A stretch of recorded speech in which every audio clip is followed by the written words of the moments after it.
Hello, welcome to Genes and Journeys, Bridging Gaps in Medical and Societal Accessibility, where we are going to take a deep dive into participation in science and future of healthcare. My name is Estefania Costa, and I am with the network of the National Library of Medicine. Before I introduce our moderator, Caroline Nickerson from SciStarter, I'd like to encourage everyone joining us live to ask questions through the chat. For chat moderation, we follow the NIH common guidelines. Our team will be monitoring the chat for the duration of the discussion. We will love to hear from you, and our panelists will respond to as many comments and questions as they can. Due to time constraints, we may not be able to get all the questions. We are excited to offer closed caption in English and Spanish and ASL interpretation. You can message our team in the chat if you need assistance finding captions or have any other technical issues. If you are not able to stay for the entire discussion, you will find a recording of today's conversation on NNLM's YouTube channel. Now, allow me to introduce my colleague, Caroline Nickerson. She's an advisor at SciStarter, where she assists with the Citizen Science Month program, SciStarter corporate volunteer programs, and other programmatic and outreach efforts, including working with SciStarter's syndicated blog network, which encompasses the Discover magazine and SciStarter platforms. She's a passionate leader committed to bringing science to everyone. Welcome, Caroline. Hello, everybody. I'm so happy to be here. And just welcome to everybody who's joining us live. Welcome to people who are watching the recording. So today's event is part of Citizen Science Month, which is a global effort each April to move scientific research forward. And today's event is also underneath the umbrella of the 1 Million Acts of Science, which is our campaign for Citizen Science Month. So if you use the hashtag 1 Million Acts of Science to talk about how much you're enjoying this event, or to talk about the different citizen science activities you're getting involved with, SciStarter will make sure to celebrate you on citizensciencemonth.org. So I always like to plug that hashtag as a way of helping build the community. The great news is we already met our goal. Over 1 million people participated in citizen science projects like all of us in Project Sidewalk, both of which you'll learn about today, and attended events like this one that we've been hosting with our friends at the network of the National Library of Medicine. So citizen science, also known as community science, is how anyone, anywhere can move scientific research forward, often by collecting and analyzing data. SciStarter is the world's largest citizen science organization. We host a database where you can discover thousands of citizen science projects, events, and tools, and we're a proud partner of NNLM and all of us. We view events like these, where anyone can engage in dialogue with experts and community leaders, as an integral part of our mission. I'd like to give our panelists the opportunity to introduce themselves and share something exciting they're working on. So Dr. Watson, we'll start with you. Watson, I'm the Chief Engagement Officer for the National Institutes of Health, the NIH All of Us Research Program. One of the exciting projects we continue to work on is the All of Us Research Program. And what's really exciting is our opportunities for programming like ancillary studies, where we're seeing people like citizen scientists to inform the work that we're doing for projects such as nutrition for precision health, where community members are saying what areas are important to them and how they want to see the All of Us Research Program drive that work forward. Thank you so much. Thank you, Dr. Watson, for being here. Up next, I think we're going to pass the mic to Devon. Devon, tell us a little bit about you. Hello, I'm glad to be here. My name is Devon Anderson. I am the engagement coordinator with the American Association on Health and Disability, and we are also working on the All of Us Research Program. And one of the things that we are formulating at the moment is proxy consent, and how folks with disabilities who may not be able to consent on their own, we can work through their loved ones and their caregivers and allow them to give consent to be a part of the program. Folks with disabilities are often overlooked in research, and we are looking to change that. Thank you for having me. Amazing. Yes, Devon, I think you're very much in line with our theme of genes and journeys today, the spotlight on equity and accessibility and healthcare and citizen science. It's very exciting. I can't wait to learn from Devon during today's conversation. Up next, we have Charité.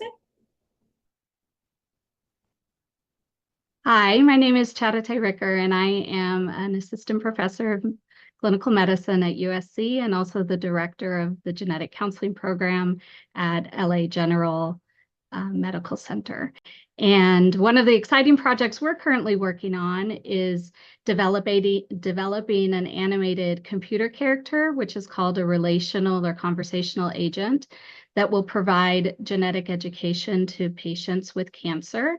And we hope that this animated character, which speaks both English and Spanish, will overcome some of the barriers that patients face when accessing genetic services across the country. Inspiring. Oh, I can't wait to ask you more questions about that. And then later today, we're also going to hear from Jon when he's able to join from Project Sidewalk. We have him geared up last because it's just Project Sidewalk is such an inspiring citizen science project where folks are able to help increase accessibility in terms of our cityscapes, and they can participate from anywhere to classify data from different cities. So later you'll also hear from Jon. And for all of our inspiring panelists, the fun is not just in this event. Each of them recorded a 10-minute or so talk that you can view online separately. If you haven't already watched it, it's going to be included in the follow-up email from today's event. So I hope that helps enrich your experience of this event and helps deepen your engagement with each of our panelists. And we're going to be playing clips from these talks today to help enrich our conversation in the actual Zoom room. So today, we're talking about citizen science, community science, equity in healthcare, genetics, public participation in scientific research, accessibility, and so much more. And like we said at the start, we really want this event to be a conversation.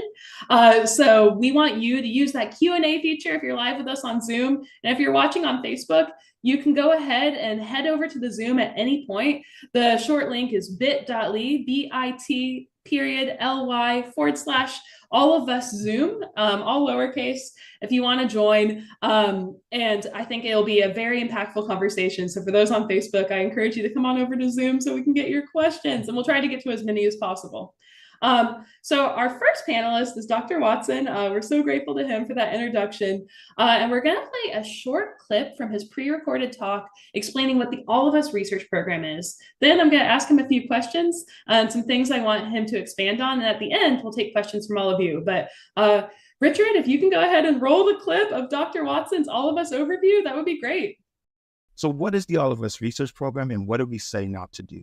We are setting out to engage 1 million or more people over the next 5 years to create one of the world's largest and most diverse data sets that truly reflects the diversity of the U.S. We want to collect data and make that data available to researchers so that they can ask questions that they have not been able to ask before. We want to make sure that we're not only collecting data that is biological samples that may include certain things that allow us to look at genetic ancestry. We also want people to complete survey data. So we ask questions about social determinants of health. We also want to be able to look at the EHR, the electronic health record, so we can be able to look at someone's health history at one period of time and see how it may change over time. So imagine the rich ability to be able to combine those types of data together.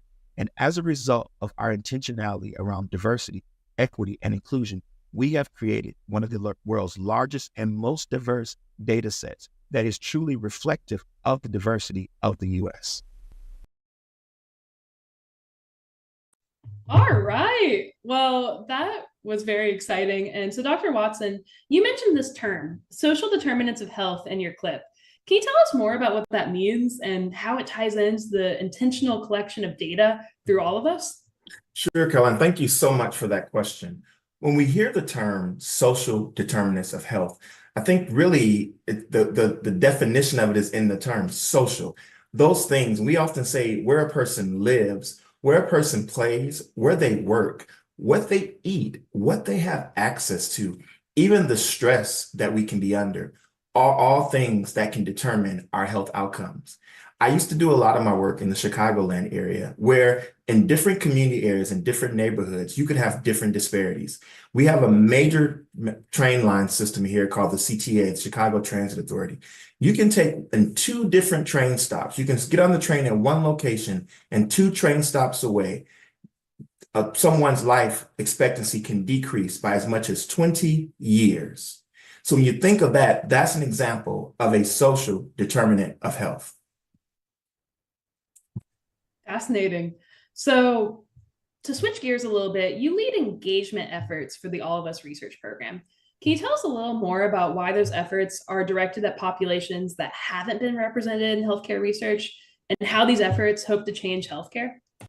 Thanks so much for that question. When I think about populations that have been historically underrepresented in biomedical research, it's those populations that often carry the greatest burden of disease, whether it's racially ethnic minoritized populations, populations that may self-identify as being a member of a racial or diverse racial or ethnic group, populations living with disability, populations who are maybe sexual and gender minority populations, and also populations that get their care in community health centers. Historically, research has often taken place in your big academic medical centers, but we know that patients and community members get their care all over. For example, when you think about cancer, although so many Americans are unfortunately now living with cancer, but we're still at only about 5 to 10% of those eligible for cancer clinical trials participating in clinical trials. So we really want to make sure that people have access, awareness, and accessibility to clinical trials, and that those trials are designed in a way that won't exclude populations historically underrepresented in biomedical research. So I'll ask one more question. This is a little off script, but I just got curious about it. And your talk was so inspiring about your personal story. I think personal stories really help us understand these points. So we hear like about these big groups of people that all of us is including. Can you tell us about some of the individuals that you know have been included through all of us? I can definitely tell you about some of the individuals that have been included in all of us. I remember there's two participants that come to mind. One is as an African-American participant in the California market.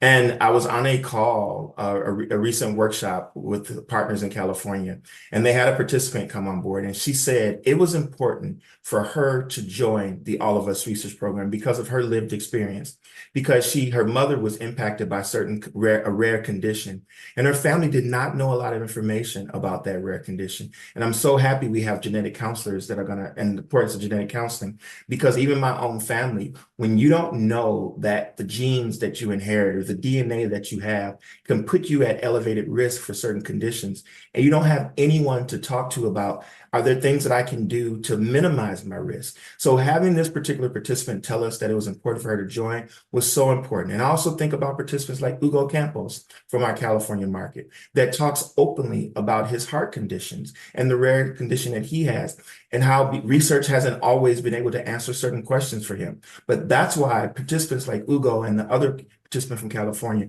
remind me of the importance of having programs like this so people can learn about their health history and also the history of their families and how their data can help advance research and move it forward. That is fantastic. I think that's such a good segue for our next speaker, Devon, talking about, equal representation in research. That was the focus of Devon's talk.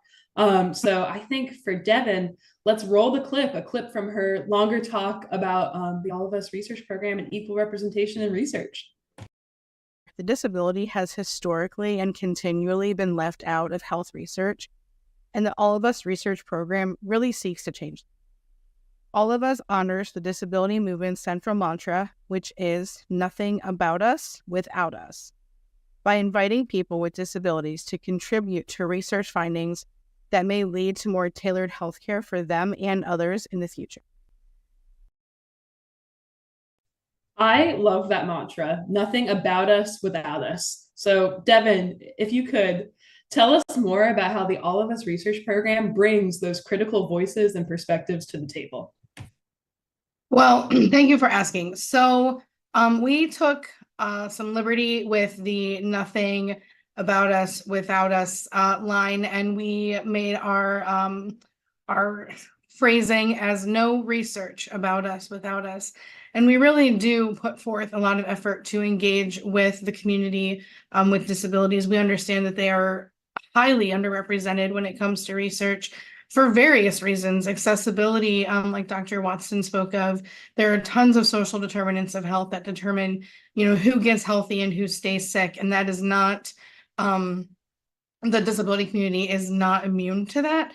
So we really do try to embody that message of, we need the research to be at the table. We're working on developing precision medicine. We're not looking to cure disability. We're looking to learn more about it and really help people figure out ways that they can live more productive lives, and just understand more about their own background and their own genetic history and what they could be, carrying for future generations. Definitely. So you work for an organization, AAHD, the American Association on Health and Disability. Could you tell us more about that and how y'all work with all of us? Yeah, so starting in 2018, we started working with the All of Us research program as an outreach partner, and we're currently in the lead of a network of about 20 national and local disability groups in this effort. So we work with NAD, for example, which is National Association for the Deaf, is one of our cohorts, and we work with them to sort of continue things like, since I'm in outreach, for example, events, we support them with events, we support them with any outreach they have, social media needs, any sort of media like that. And with our inclusion statement coming out in 2022, which is the No Research About Us Without Us, we are developing these relationships with people across the country who are in the disability community, and really sort of trying to get them to get tailored information for them when it comes to their own journey. And without our partners, that we work with, we would not be able to be as successful as we have been, and we're hoping to just continue it in the future. Fantastic. And I'm seeing lots of fans in the chat. Someone said AAHD is wonderful. Oh, thank you. I think so too. Fantastic. And good. We'll pose more of those questions to Devon once we get to the larger panel where we're able to have more questions come in. But up next, we got Charité. So we have a short clip from Charité's lightning talk that explains we've heard the word genetic counselor a few times so far in this program. Charité is going to actually tell us what genetic counselors do and what people could expect from such a visit. So let's go ahead and roll the clip. As a genetic counselor, my goal is to educate, guide, and support families and patients who are trying to understand how genetics might contribute to the cancer they have or the cancer that they see in their families. When someone comes to have a visit with us, we often start by drawing out their family tree and reviewing their personal and family history. This history is important because it helps us know if there could be a test of their genes to better understand this history. So interesting. Okay, so Charité, I'm a recent participant in All of Us, so I'm looking forward to getting my genetic test results. So could you tell me a little bit more about how these genetic test results might be used for someone's healthcare? So in particular, because I work in the context of cancer risk, we know that most people who develop cancer do not have it because of something inherited, but a small percentage do. And these families face incredibly increased risk. And so that the typical screening and prevention that is recommended is not sufficient. So by understanding if somebody has a higher chance, their healthcare providers are better able to personalize a prevention and screening plan that fits their level of risk. And also by understanding if that isn't contributing to cancer in a family, we can sometimes allow people to be less anxious or concerned about cancer risk. And sorry, I focused on cancer, but this can apply to many other settings and situations, like Dr. Watson mentioned, cardiovascular or heart disease. It can apply there, and there's other genetic conditions where a test might guide how a healthcare provider follows or cares for a patient. Wow, that's so empowering. The fact that getting these genetic test results can help empower, your healthcare decisions and maybe make you a healthier person or make you more able to prevent negative outcomes. So you've done work specifically to address unequal representation in genetic research. So can you share some examples with us and talk about why this diverse representation is so important? Yes, this is one of my favorite topics, so I will try to keep it brief. But one project that I'm currently very excited about, which has a long name, is called the Center of Optimizing Engagement of Hispanic Colorectal Cancer Patients in Cancer Genomic Characterization Studies, which is a mouthful, or COPEC. And essentially, we know that there's important, unique changes that can happen in tumors that are important to helping us find new treatments and also help understand if somebody's going to respond well to a treatment.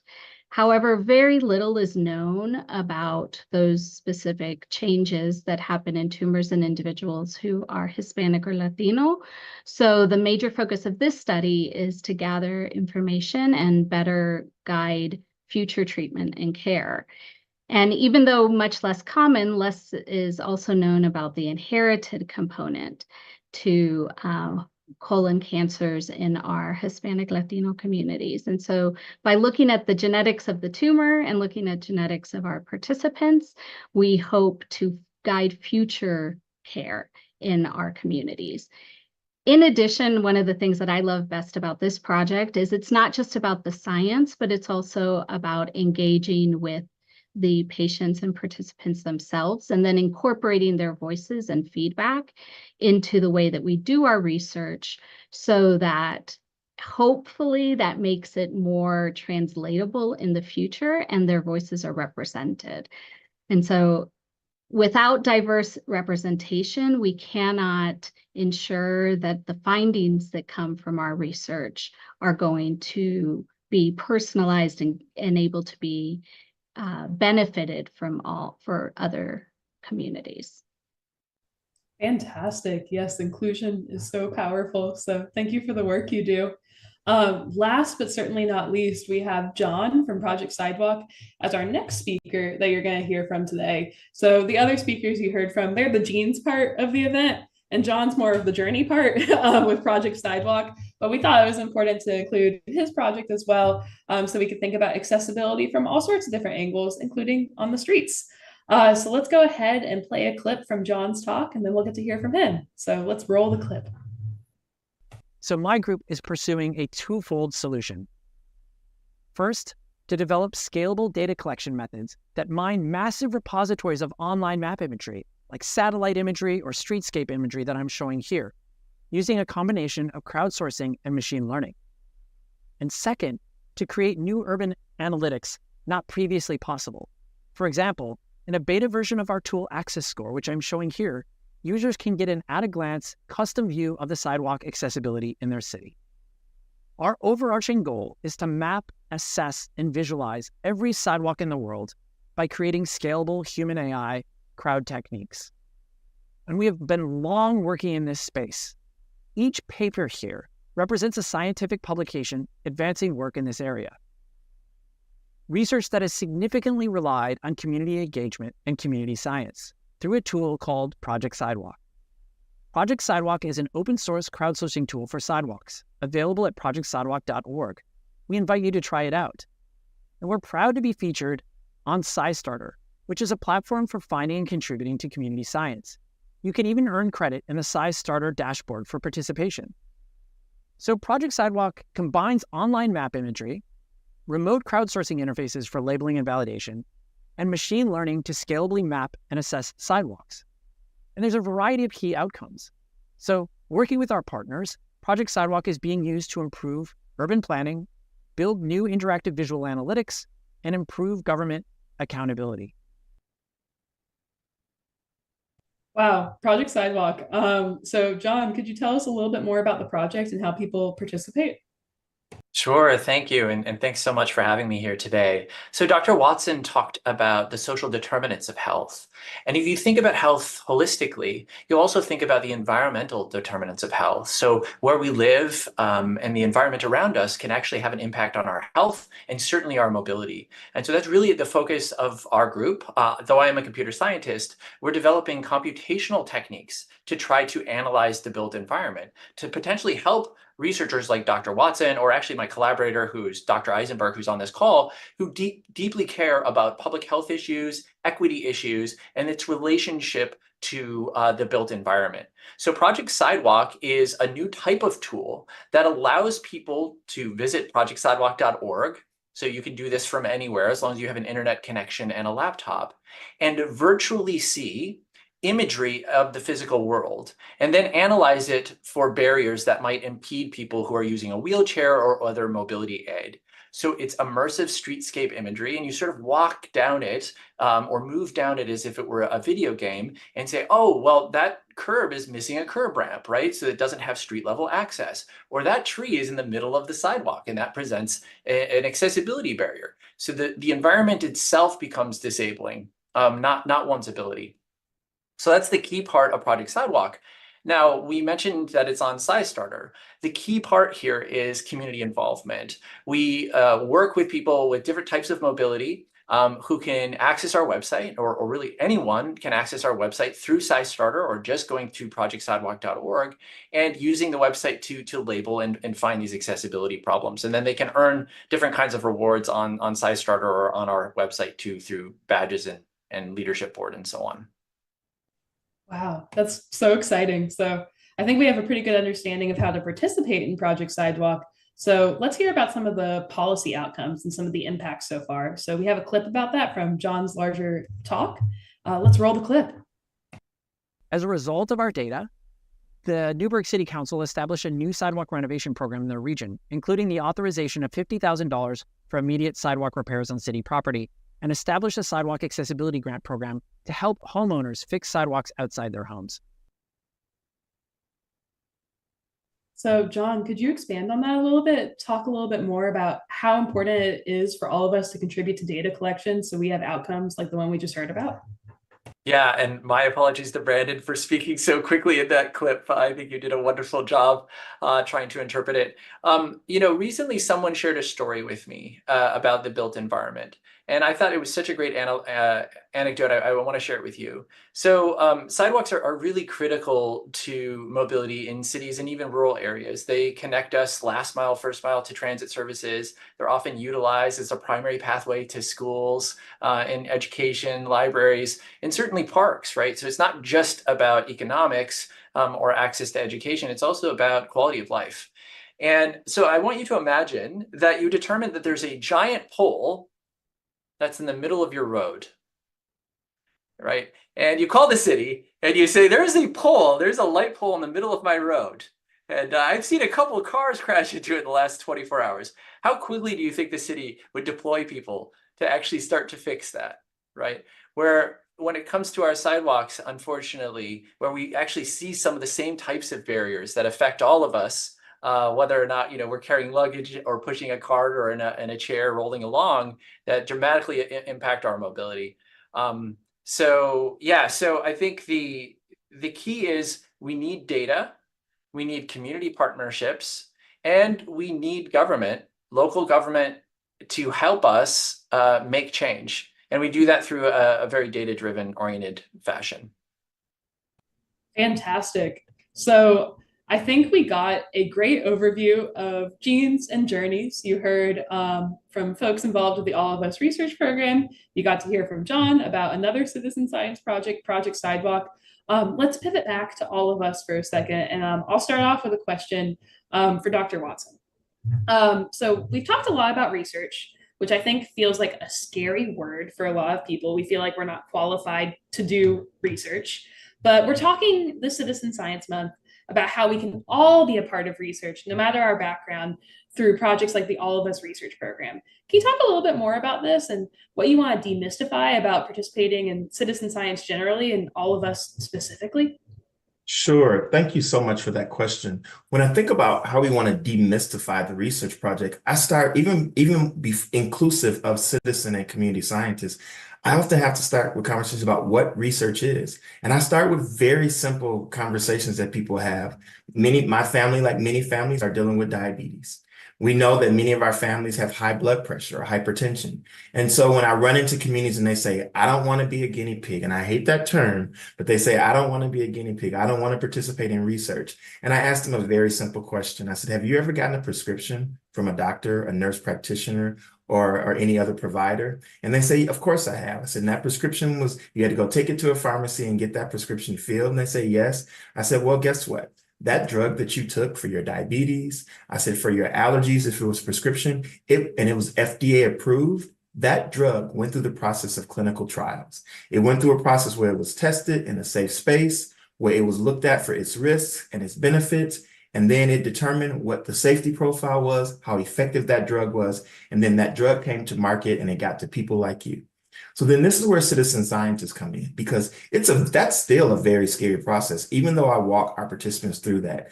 When I was in the Chicagoland area doing my research, I talked to African-American men all the time, or other men from other populations, about the importance of colorectal cancer screening. But imagine if your barber, who you see probably every Saturday. I don't see my barber anymore, but every now and then I go in for a shave. But if you see your barber or someone every Saturday, and that person is used to talking to you and they speak in everyday terms, and that barber says, hey, I know you're here to get your hair cut and it's your 50th birthday or it's your 45th birthday. I saw something on the news where the American Cancer Society talked about new guidelines for lung cancer screening. Have you had your colonoscopy this year? Have you talked to your doctor about whether you need a colonoscopy or you can qualify for some other study? And that barber would have way more success in reaching that person because of the trusted relationship that they have. And so imagine if that person were then to enroll in all of us. And like my colleague said, who said that, while most cancers, fortunately, if you think about cancer, aren't due to family history, but when you have a family history like mine, where I lost my brother to complications from colon cancer before the age of 60, I was scared. And so what joining the All of Us research program did is it connected me to a genetic counselor. It allowed me to see that I did not have one of those genetic risk factors for colorectal cancer, and it allowed other researchers to see how I compare to other people who are impacted by colorectal cancer based on my electronic health record, when I got my colonoscopies, and other things that's in my data set. So all those together are ways that citizen scientists and the All of Us research program are moving this work forward. Fantastic. On the subject of demystifying research, I feel like, Jon, if you want to give any commentary on that from the Project Sidewalk side. I know sometimes when I'm talking to citizen scientists at SciStarter, people are nervous to participate. Are they worried that they'll classify the data incorrectly? Could you give any words of advice to them and help demystify the whole process? Yeah, I mean, I really like Dr. Watson's response as well, in that, sort of every day we're experimenting, we're hypothesizing, we're doing the types of things that scientists do.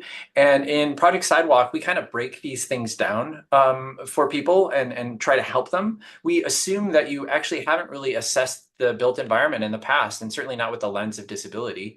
And so we try to train you into that interactively, just like when you download an app on your phone, it tries to do little pop-ups and it's like back in my day, we used to have manuals. Well, no one reads manuals, right? So it sort of needs to be inherent into the community science process. But there's a long stream in research, right? And a lot of times it does start with questions, right? What are the kinds of questions we have? Well, in Project Sidewalk, it is, what is the state of the built environment and how does it disable others, right? But along those lines, the next phase might be collecting data to sort of address that question, right? And then data analysis and visualization and visual analytics, and then some level of presentation and communication. So Project Sidewalk, most of the stuff sort of leans towards the left of that spectrum, but we've recently worked with the Girl Scouts in Oradell, New Jersey, for example, who did the entire stream, where they worked with us to analyze their city. They presented and they analyzed the data, and then they presented multiple times to the city council. So they were involved in a sort of political movement to build awareness and to try to persuade leadership within their communities that sidewalks are important and they need to be addressed and fixed. Fantastic. So with All of Us, to pivot back to All of Us for a second, I think it's a really unique project in that participating can help people on a population level in terms of increasing inclusivity of research and contributing to this big study, trying to get big results, but it can also improve your life on an individual level or empower you with more knowledge. So I was thinking maybe we can talk through the process of participating in All of Us, especially because I'm looking at the chat and some of the questions that people are submitting, and they're curious about how to participate, or if they have participated, the process for getting those DNA results back. So I don't know who wants to grab this one. Maybe Dr. Watson, if you don't mind, and then we can pivot to Devon and Charité to expand on it. But what is the process of participating in All of Us, and what can people expect as part of that process? Sure, thank you. And it's really important to hear from Charité when I talk about the return of results. So there's multiple what we call multiple ways that people can be enrolled in the All of Us research program. One of those ways that people can be enrolled is by going to finding out one of our sites that is affiliated with an academic medical center or a university. Like, for example, in the California area, you see Irvine as one of our partners. And so if you're in the Irvine area, you can find out what are the hours to find out about joining the All of Us research program. And then if you were to go there, you would go through a whole process where you will walk through a consent form, the informed consent process, which we don't just say the form, we say the informed consent process, because it's more than just a form. It's where you're told about the risks, the benefits of participating in something like the All of Us research program. And then if you agree to participate and you're at a site, then you can decide, how do you want to have your journey? Do you want to provide blood if that's available, or spit or sputum if that's available, so that we can look at things about your genetic information, your DNA, and your ancestry? Or you can decide if you simply just want to donate your electronic health record data, or simply right now you just may want to complete surveys. All those are ways, and we hope that people join and they want to go through the full process of donating a biological sample, which may be blood or saliva, completing surveys, and then donating their electronic health record. And then once you do that, your data is cleaned. It's what we call de-identified, meaning that no one will know that Karriem Watson is a participant in the All of Us research program. I'm given a number, and that number protects my safety. That data then goes to a central warehouse where it's analyzed.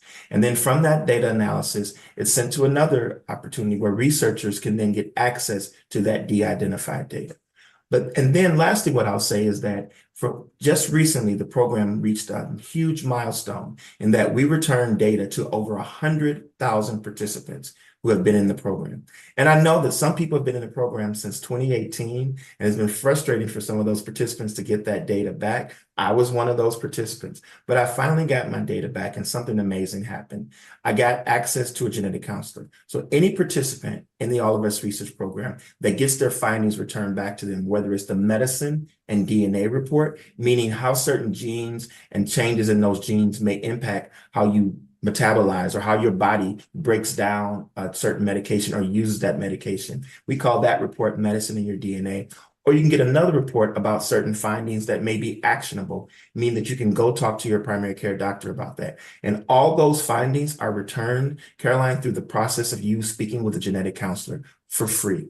And even if that genetic counselor, even if that data says that there's additional steps that you may want to take to talk to your primary care provider or your doctor, your family, you can get a clinical confirmatory test, which is a test that can say that these are additional steps you can make. And so that's kind of a snippet or a snapshot of the journey through the All of Us research program. But then you can also go to joinallofus.org to learn about other ways you can join the All of Us program in the event there's not a site next to you. And last thing I'll say, for example, Devon and the American Association of Health and Disability are huge partners with us through our All of Us journey, which is a van or mobile engagement unit that goes across the country in places where we may not have enrollment sites, talking about the importance of research and giving community members the opportunity to engage and ultimately enroll.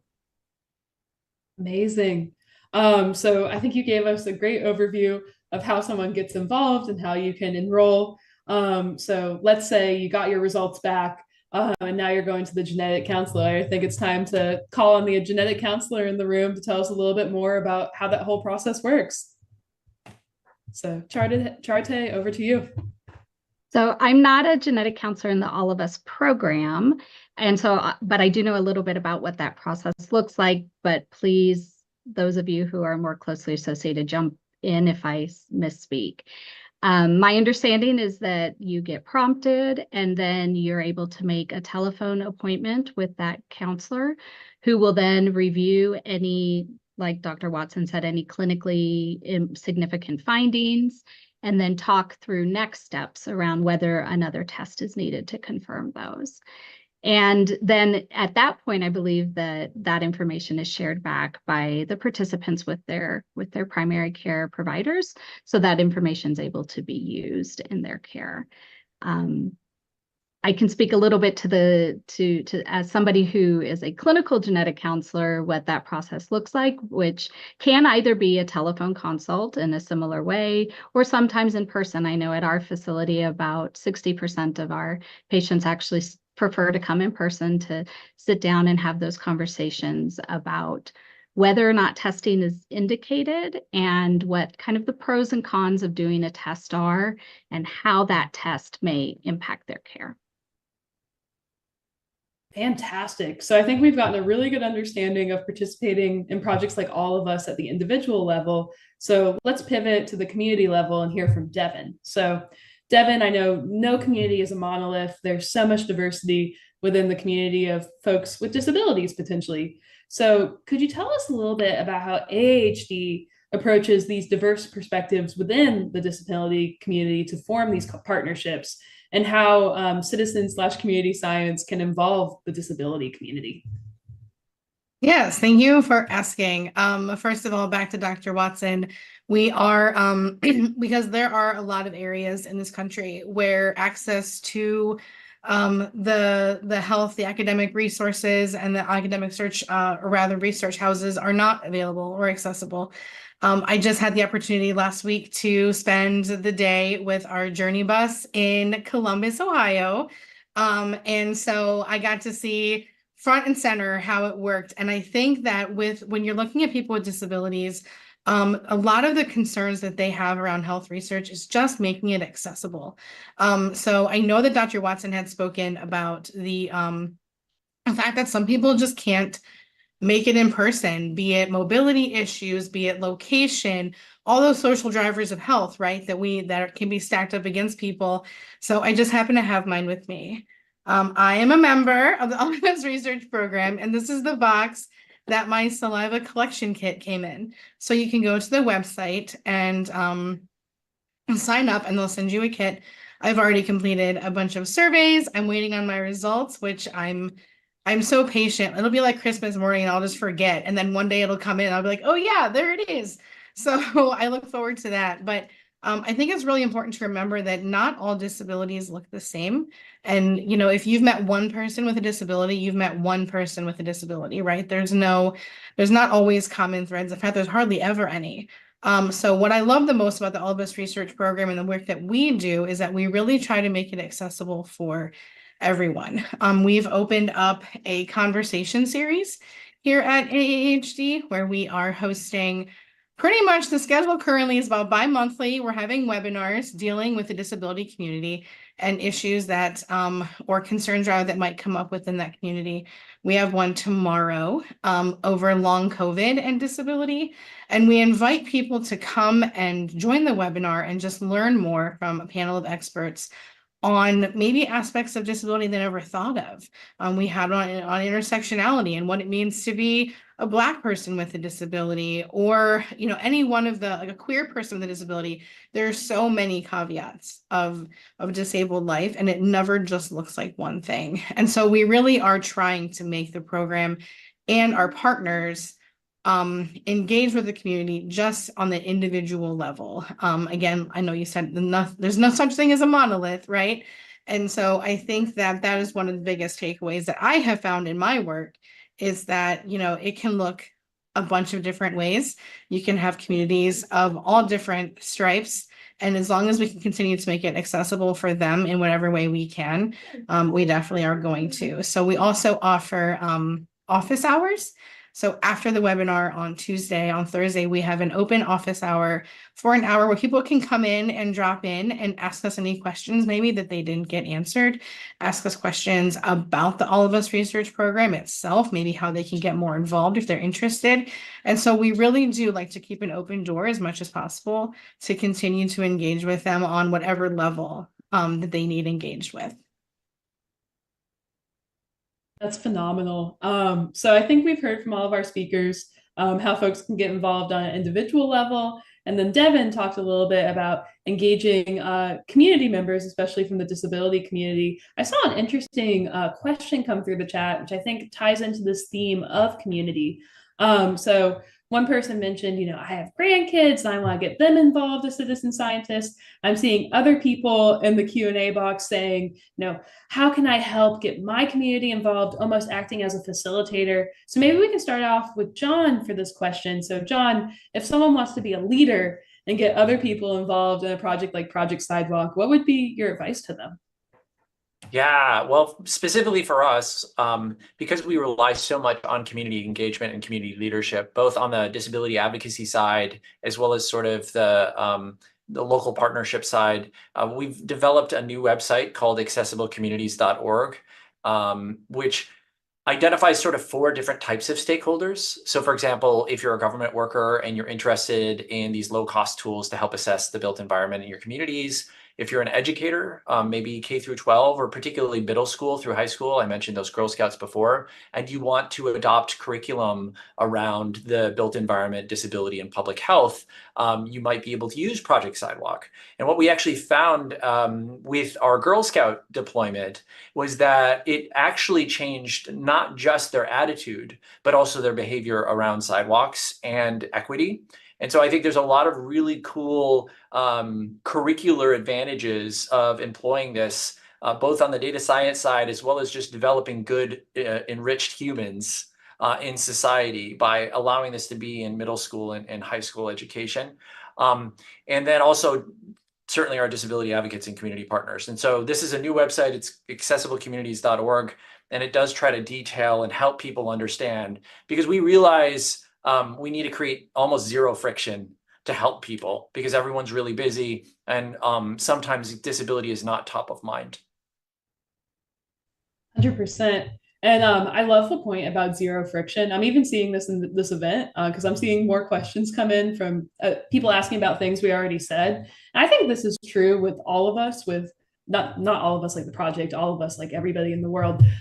We all have to sometimes hear things a few times, or we need like very simple calls to action to be able to get involved in a meaningful way. So I love that you're making that simple website for people to get involved. Before we ask about all of us again, one more question for you, Jon. I saw this come through in the chat. Can any city join Project Sidewalk? Yeah, so I think ideally, yes.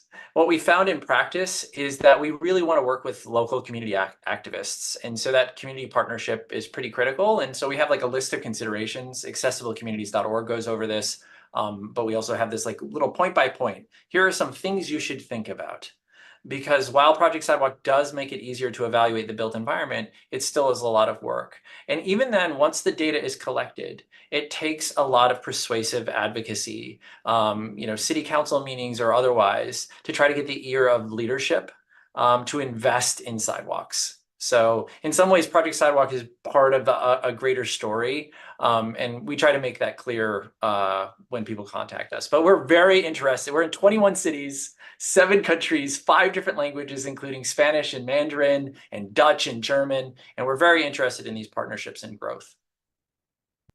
That is a very diverse portfolio there. And anybody can, join Project Sidewalk and classify the data for all these, cities and different regions that, Jon has been working with. So that's very exciting. I know I really enjoy participating in Project Sidewalk. I think I'll take a virtual trip to New Jersey today and I get to help the folks there. So I think that's an inspiring call to action.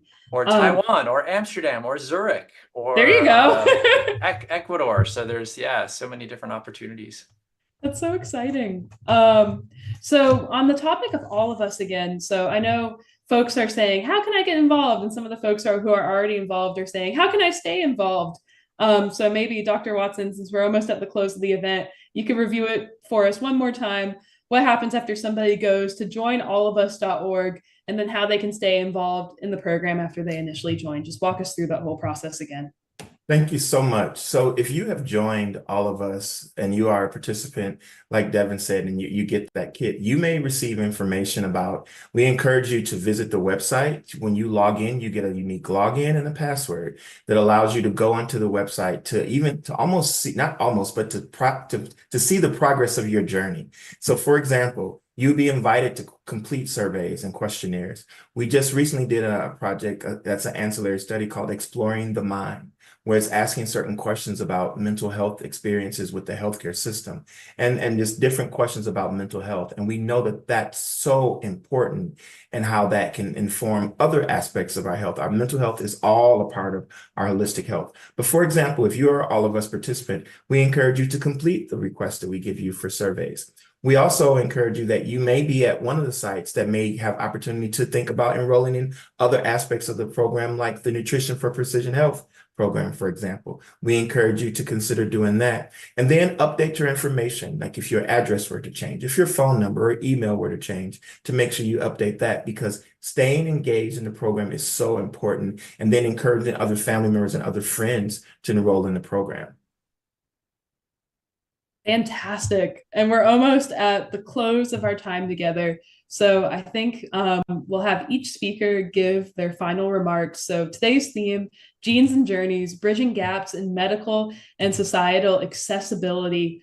I would love for everyone just to say what they want to say about calls to action, what people should do after this program, anything that they want to share about citizen and community science. I think we'll be able to close us out with the Genes and Journeys theme.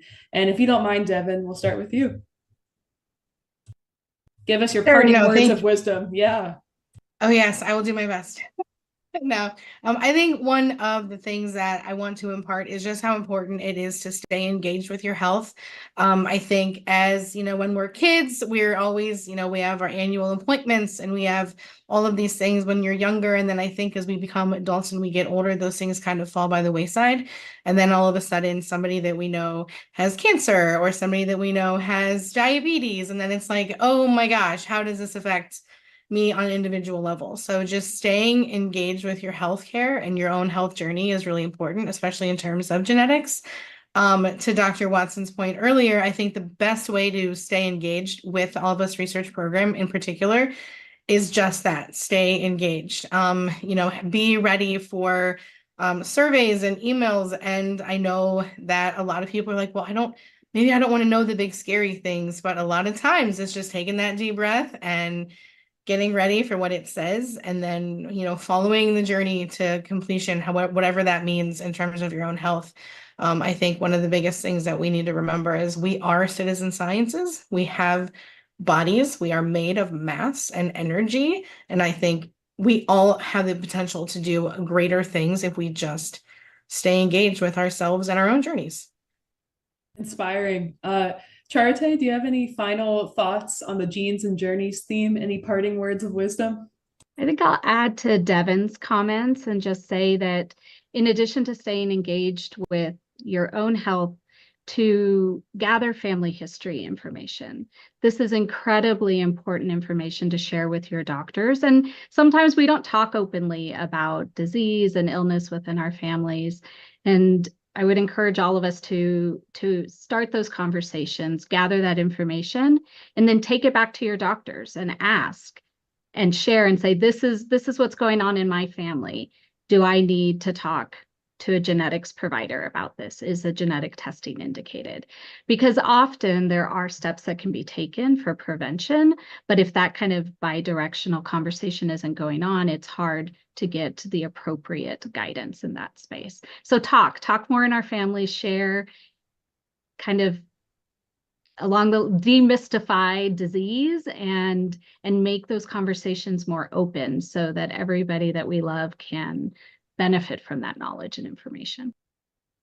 Yeah, I think that's been a guiding theme of today's discussion. It's that communication is key. If you don't know what to do next, the best thing you could do is just start talking to the people in your community.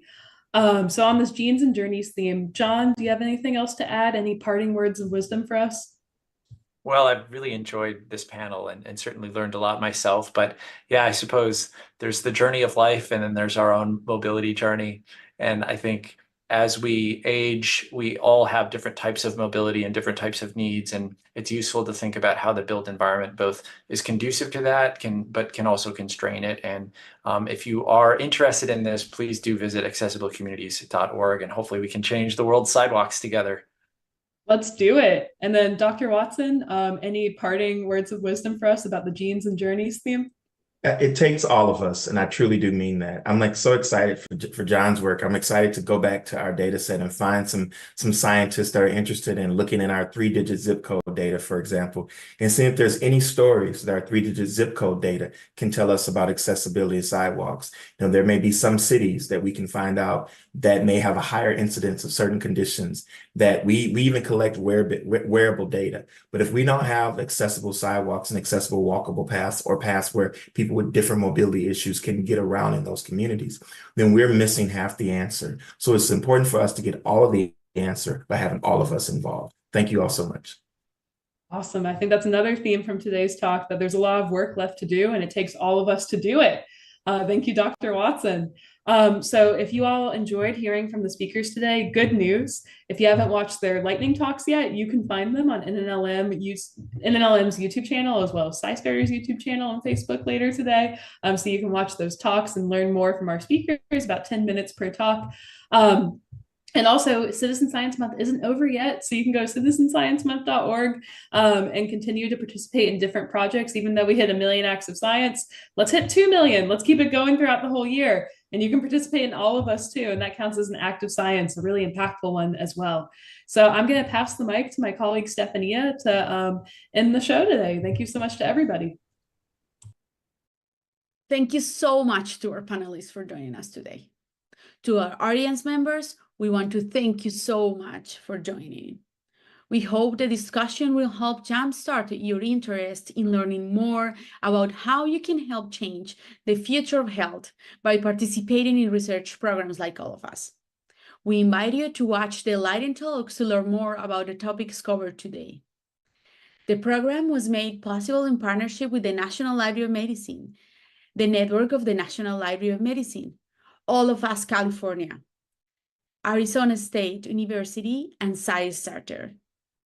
We want to thank the library partners and community organizations from around the U.S.